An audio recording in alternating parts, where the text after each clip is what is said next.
그리고 이제 방송 3법은 사실 22대 이용기 의원이 들어오시면서 가장 먼저 이걸 발의했고 72명인가요? 73명, 73명이 공동 발의를 하고 그때 당시에는 사실은 국회가 처음 열린 시기여서 전자로 이걸 받을 수도 없고 다 일일이 돌아다니면서 도장을 받았다면서요. 제가 좀 그 배경 설명을 하면 제가 이제 국회에 온 게 저 혼자 뭐 정치를 하겠다 이런 게 아니고 작년 여름, 작년 이맘때였던 것 같아요. 그때 이제 KBS가 정권에 장악당하고 좀 지나서 언론계 선후배들이 만났어요. 만나고 너무 상황이 심각하다. 그리고 안타깝지만 KBS가 저항 한번 제대로 못하고 저렇게 장악당했는데 저기 구성원들도 너무 안 됐고 가장 문제는 국민들이 공영방송이 저렇게 장악되면 국민들이 가장 불행한 거다. 그렇죠. 이런 얘기를 많이 했습니다. 그러면서 조금 있으면 MBC도 저렇게 장악당할 텐데 보고 있을 수는 없다. 그런 고민을 많이 하면서 결론을 낸 게 그러면 22대 국회에 우리가 들어가서 좀 제도권에서 역할을 해야 되지 않나. 그런 논의를 해서 거기서 이제 합의한 게 그러면 과거에 언론인들 중에 국회에 가서 역할한 분들이 많은데 많은 분들이 언론사에서도 꽃길을 걷다 국회에 가서 생각보다 어떤 강력하게 역할을 못한 것 같다. 그래서 22대 국회에는 언론 현업도 하고 언론 운동도 한 사람이 들어가서 이런 공영방송 장악이나 이런 걸 막아내고 그리고 정치권과 외부의 어떤 현업인들 시민사회야 교량 역할도 해야 된다 이런 논의였어요. 그래서 이제 그 과정에서 뭐 지역구도 좀 여러 가지 감안을 해서 저하고 이제 노동면 앵커가 이제 들어오게 된 건데 그렇죠. 영입 인재로 들어왔죠, 두 분이. 그렇기 때문에 제가 국회 개원하기 당선인 신분부터 방송사법을 계속 준비를 했어요. 그래갖고 제가 제 기억에는 5월 9일인가 당선자 그 텔레그램 방이 있어요.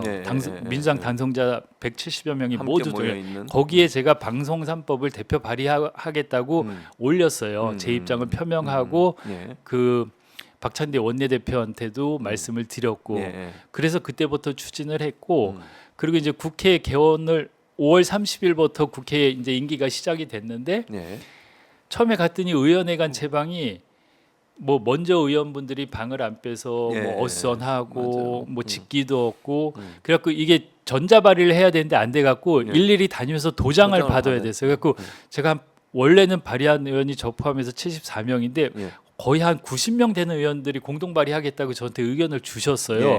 근데 도장을 받으러 갔는데 저희 보좌진들이 한 3일을 다녔는데도 뭐 도장이 어디가 있는지 방도 어선하고 초반에 그래갖고 아주 힘들게 저까지 포함해서 74명을 공동 발의를 한 거예요. 그래서 상당히 의지를 갖고 했는데 어렵게 했습니다. 그래서 그러니까 지금은 이제 전자 그걸 하면 금방 할 수 있는데 그리고 이게 그 일단 도장 찍는 걸로 시작을 하니까 모든 사람을 도장 찍는 걸로 해결을 해야 돼요. 그렇죠. 중간에 전자로 바꿀 수는 없어갖고 그러다 보니까 시간도 오래 걸리고 오히려 더 많은 분들을 공동 발의할 수 있었는데 좀 한계가 있었습니다.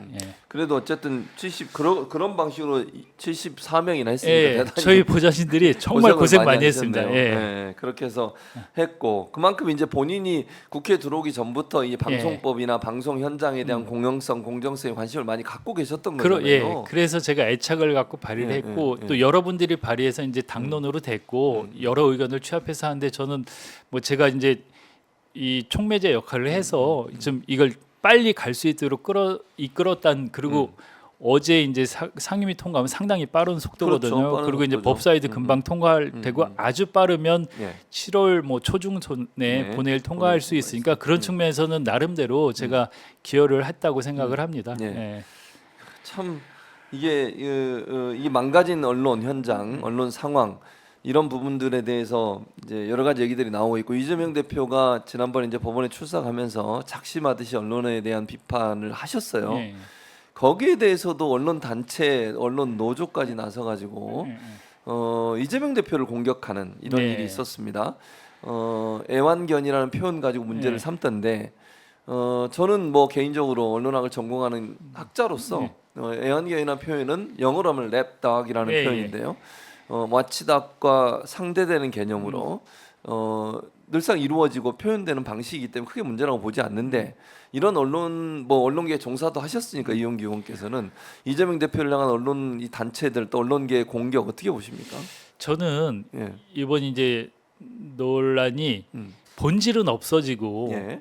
자꾸 이상한 논란으로 가서 안타깝고 그러니까 이런 얘기를 저도 이제 하기가 싫어요. 뭐 예, 하면 예, 예. 계속 이게 논란이니까 본질은 이재명 대표에 대한 수사를 제대로 안 하고 탄압하고 예. 억지 수사를 하고 이런 게 본질인데 자꾸 이런 쪽으로 가서 뭐 물타기인지 아니면 이슈 전환인지 이렇게 가니까 예. 거기에 이제 일일이 대응하긴 뭐 제가 별로 대응할 필요가 없다고 생각을 하고 그 언론학에서는 그 용어가 있고 예, 당연하잖아요. 그렇죠. 그리고 예. 어제 상임위 때 최민희 위원장이 예. 그 몇 년 전인지 손석희 앵커가 앵커 브리핑에 맞아요. 그걸 했던. 한 거를 틀어주셨어요. 예, 예, 예. 전체 회의 하는 데서 예, 예, 예. 그 기자들도 많았는데 다 숨을 죽이고 조용히 봤거든요.